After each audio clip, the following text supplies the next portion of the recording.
സിദ്ധന്മാരും യോഗികളും ഇന്നും വസിക്കുന്നു എന്ന് വിശ്വസിക്കപ്പെടുന്ന പർവ്വതമല എന്ന പുണ്യഭൂമിയിലേക്ക് കയറുന്നതിന് മുൻപ് നമ്മൾ അനുഗ്രഹം വാങ്ങേണ്ട ഒരിടമുണ്ട്.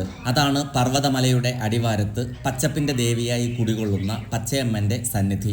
അതിലുപരി കയ്യിൽ ഭീമാകാരമായ വാളുമേന്തി കോട്ട കാക്കുന്ന കാവൽ ദൈവങ്ങളുടെ ഒരു മഹാസാമ്രാജ്യം തന്നെ ഇവിടെ കാണാം. ഹൈന്ദവ സങ്കല്പമനുസരിച്ച് പാർവതി ദേവിയുടെ മനോഹരമായ ഒരു ശാന്ത സ്വരൂപമാണ് പച്ചയമ്മൻ. കാശിയിൽ നിന്നും തെക്കോട്ട് യാത്ര തിരിച്ച പാർവതി ദേവി തന്റെ തപസ്സിനായി തിരഞ്ഞെടുത്തത് ഈ പർവ്വതമലയാണ്. മലമുകളിൽ കഠിന തപസ്സനുഷ്ഠിക്കാൻ പോകുന്നതിന് മുൻപ് ദേവി വന്ന് താമസിച്ച് ആശ്രമം പണിത ഇടമാണ് ഈ അടിവാരം എന്നാണ് വിശ്വാസം. ദേവിയുടെ സാന്നിധ്യം കൊണ്ട് ഈ പ്രദേശം മുഴുവൻ പച്ചപ്പണിഞ്ഞു. അങ്ങനെയാണ് ദേവിക്കിവിടെ പച്ചയമ്മൻ എന്ന പേര് ലഭിച്ചത്.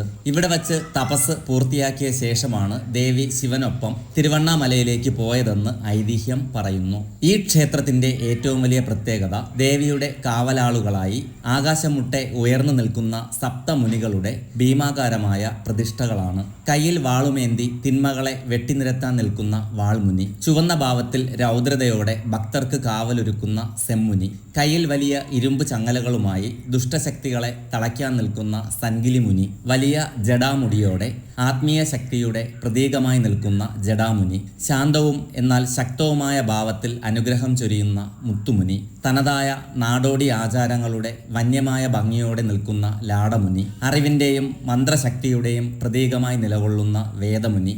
ഈ 7 മുനികൾക്കുമൊപ്പം തൻ്റെ കുതിരകളുമായി പച്ചയമ്മന്റെ കോട്ട കാക്കുന്ന തമിഴ്നാടിന്റെ സ്വന്തം വീരനായകൻ മധുരൈ വീരനെയും നമുക്കിവിടെ കാണാം. പ്രകൃതിയും ആത്മീയതയും നാടോടി സംസ്കാരവും ഒത്തുചേരുന്ന ഒരു അപൂർവ കാഴ്ചയാണ് ഈ അടിവാര ക്ഷേത്രം നമുക്ക് സമ്മാനിക്കുന്നത്. പർവ്വതമല കയറുന്ന ഭക്തർ ഈ കാവൽ ദൈവങ്ങളുടെ കാൽക്കൽ നാണയങ്ങൾ വെച്ച് പ്രാർത്ഥിച്ചാണ് തങ്ങളുടെ ദുർഘടം പിടിച്ച മലകയറ്റം ആരംഭിക്കുന്നത്.